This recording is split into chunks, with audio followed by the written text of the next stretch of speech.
Good morning students. जो आज का जो हमारा टॉपिक है वो है फाइल हैंडलिंग। इम्पोर्टेंट चैप्टर है फाइल हैंडलिंग, जनरल वाइज भी इम्पोर्टेंट है ये।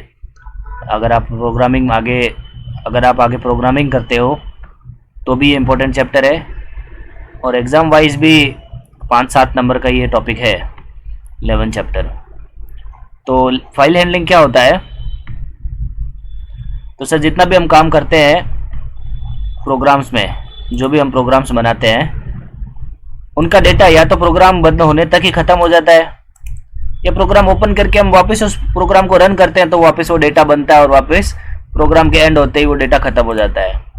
पर रियल लाइफ में ऐसा नहीं होता है। रियल लाइफ में हम जो भी प्रोग्राम बनाते हैं, हम चाहते हैं कि जो प्रोग्राम के बाद जो डेटा बना वो डेटा सेव रहे, इसीलिए तो सॉफ्टवेयर बनाते हैं हम। तो उस डेटा को सेव करने के लिए हम फाइल्स बनाते हैं। फाइल्स कैसे बना सकते हैं? फाइल अलग अलग टाइप के बना सकते हैं। हम शुरुआत txt फाइल से करेंगे, टेक्स्ट फाइल से, और देखेंगे टेक्स्ट फाइल्स में कैसे इनपुट लिया जाता है। सबसे पहले कैसे टेक्स्ट फाइल बनाई जाती है, फिर उसको रीड करेंगे, राइट करेंगे। टेक्स्ट फाइल में प्रोग्राम से डेटा कैसे डाला जाता है, और टेक्स्ट फाइल से डेटा प्रोग्राम में कैसे लिया जाता है, इन बातों को हम यहाँ पर करेंगे। तो पहली जो आपकी क्लास है वो है फाइल क्लास। फाइल क्लास क्या करती है? जावा की इनबिल्ट क्लास है ये प्रोग्राम से फाइल में डेटा लेने देने और फाइल बनाने का काम करती है। फाइल के 3 कंस्ट्रक्टर है, वह भी हम करेंगे तब जान जाएंगे, पर पहले मैं आपको एक जनरल आइडिया दे देना चाहता हूँ।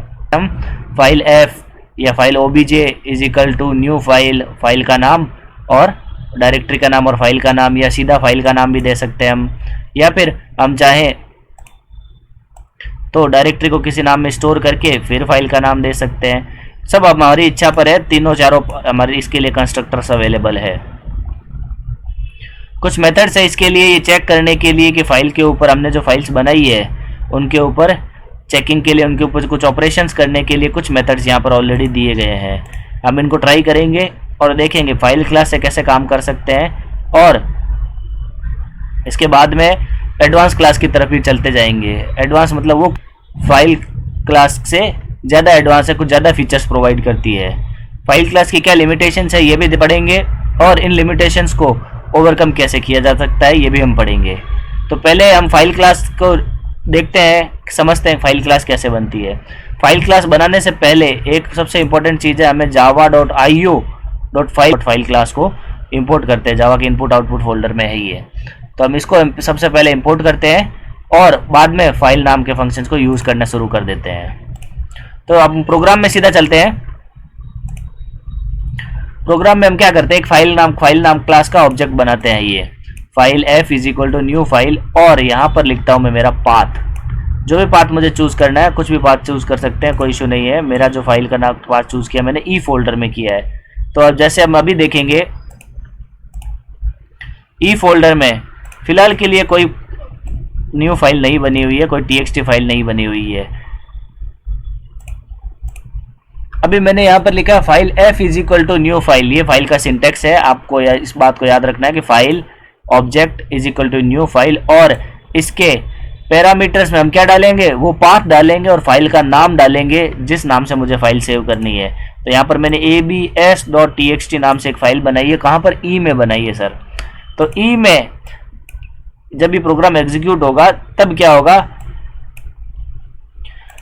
तब सबसे पहले एक फाइल क्लास का ऑब्जेक्ट बनेगा f, और इस लोकेशन पर abs.txt नाम की फाइल का लोकेशन सेव होगा सिर्फ f में। फाइल नहीं बनेगी, सिर्फ लोकेशन सेव होगा। फिर हम चेक करेंगे क्या ये फाइल एग्जिस्ट करती है, तो उसके लिए फंक्शन है f.exist।